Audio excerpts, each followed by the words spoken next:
Mr. President, why did you give millions of borrowers false hope? You've doubted your own authority here in the past. I didn't give any false hope. The question was whether or not I would do even more than was requested. What I did, I thought was appropriate and was able to be done and would get done. I didn't give borrowers false hope, but the Republicans snatched away the hope that they were given, and it's real hope. Thank you. Mr. President, will you cancel student debt? Your authority. Did you overstep your authority?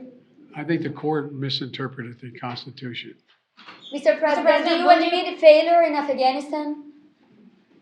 Mistakes. There was a report on Afghanistan in withdrawal saying there was failure, mistakes. Do you admit there was mistakes during the withdrawal and before? No, all the evidence is coming back there. Remember what I said about Afghanistan? I said Al Qaeda would not be there. I said it wouldn't be there. I said we'd get help from the Taliban. What's happening now? What's going on? Read your press. I was right. Thanks. So the report is from the State Department actually about the withdrawal. House Foreign Affairs Chairman Mike McCall released a statement a couple minutes ago criticizing the administration for only releasing 24 of the 87 pages of the Afghanistan After Action report and saying this is another blatant attempt to hide the Biden administration's culpability in the chaotic and deadly evacuation from Afghanistan. Do you have a response to that? So yeah, a couple of things. I have not seen his statement since you just said it happened a couple of minutes ago, so I want to be mindful. I don't like to respond to things I haven't seen. But first, I would say I refer you to the State Department. They released this report. So any specific questions that you have, certainly would refer you there. But more broadly, on the transparency question, look, this administration has consistently provided updates, information on the withdrawal from Afghanistan. We have provided that information anytime that we have been asked. We have done so. And a couple of examples is thousands of pages of documents, thousands of pages of documents and analysis, spreadsheets, and written responses to questions that we have received, that we have gotten from the committee, from Congress, hundreds of briefings to bipartisan members and staff, public congressional testimony that many of you have covered and talked about.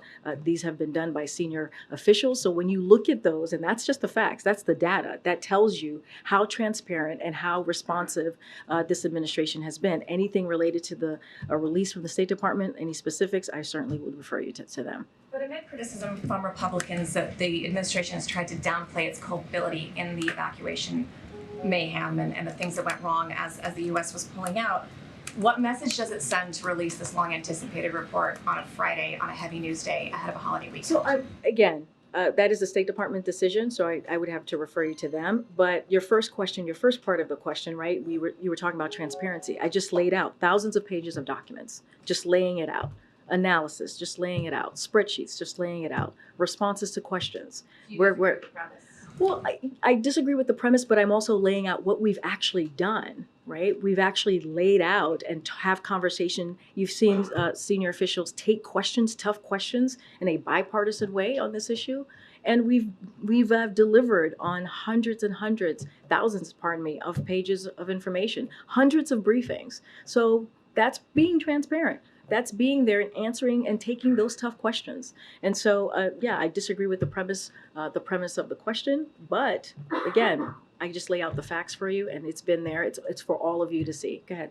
Thanks. Can you just, on the report, has the president reviewed it or been briefed on it? He was just asked about it in the Roosevelt Room, and he said, "Read your press," and I wasn't really clear what he was trying to say there. Well, I didn't hear.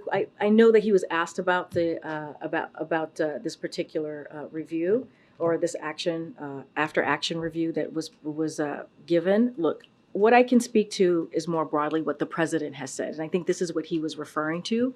He had to make a tough decision, right? In the beginning of his administration, he had to make a tough decision on what to do with the nation's longest war. Right, where we were seeing, billions of dollars go into a war that had no end in sight, where our members of the military were put at risk, and so he wanted to stop that. He wanted to end that, And he also wanted to, and this is part of what he said at the end, which is he wanted to make sure that we remain vigilant against terrorism. And that's what he was laying out, right? The threats that have been demonstrated.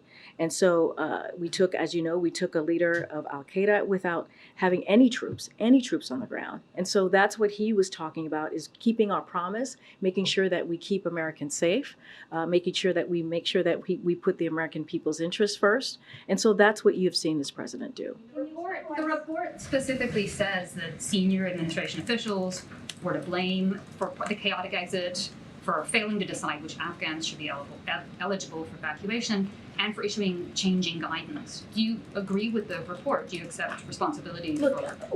The report came from the State Department. It's an after action report. I will just let it speak for itself. I'm just not going to comment further. This is a State Department report. Clearly, it is part of the administration. If that's what it lays out, that's what it lays out.